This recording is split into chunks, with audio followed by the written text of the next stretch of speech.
మేము టీవీలలో చూస్తున్నాం యూరియా కొరత ఉన్నది వాస్తవం. ఇది అబద్ధం కాదు. ఇది 100 ఉదాహరణకి మీరు ఎన్ని ఎకరాల పంట పొలం వేస్తున్నారు, అందులో పొలం ఎంత, మన మక్క పెరడు ఎంత, ఏమేమి వేస్తున్నారు, మీకు ఎన్ని బస్తాల అవసరం ఉంటుంది? మేము దాదాపు మాకు 5.5 ప్లస్ దాదాపు నేను 12-13 ఎకరాల పొలం వేస్తా. ఒక 5 ఎకరాలన్నర మక్క వేస్తా. నాకు దాదాపు ఒక పంటకు 80 బస్తాలు, మొక్కకు పొలానికి మొత్తం 80 బస్తాల పైన పడుతుంది. మీకు ఎన్ని వచ్చినాయి, ఇప్పుడు ఎన్ని తీసుకున్నారు? మేము ఇంకా ఇంతవరకు బస్తాలకు పోతాయంటే ఒక కొట్టంగా తాపికం కొట్టంగా ఒక 20 బస్తాలు వచ్చినాయి. ఇప్పుడు ఈ నాట్లు వేసిండ్రు కదా, నాట్లు వేసినప్పుడు అడుగు మందుతో యూరియా వేయం, అడుగు మందుతో యూరియా ఇంకొక 10 రోజుల తర్వాత మళ్ళీ యూరియా స్టార్ట్ చేస్తాం. వచ్చినాక అది వేసినాక మళ్ళీ పొట్టకు వస్తుంది. పొట్టకు వచ్చినప్పుడు మళ్ళీ యూరియా యూజ్ చేస్తాం.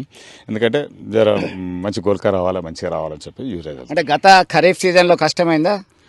చాలా కష్టం. ఖరీఫ్ సీజన్లో ఖరీఫ్ సీజన్లో కష్టమైంది.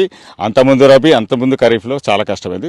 ఇప్పుడు ఈ యాప్ సిస్టమ్ పెట్టి ఇంకా మాకు పైలట్ ప్రాజెక్ట్ పెట్టి ఇంకా ఇబ్బంది చేస్తారు. ఏం కోరుకుంటున్నారు మీరు వ్యవసాయ శాఖ అధికారులు, వ్యవసాయ రైతులకు? సరే, మీరు రైతులకు యూరియా తగ్గించండి అని శాస్త్రవేత్తలు కానీ ప్రభుత్వాలు కానీ ఆదేశాలు ఇచ్చినా కూడా ఒకటేసారి మా రైతులను మార్చాలంటే చాలా కష్టం.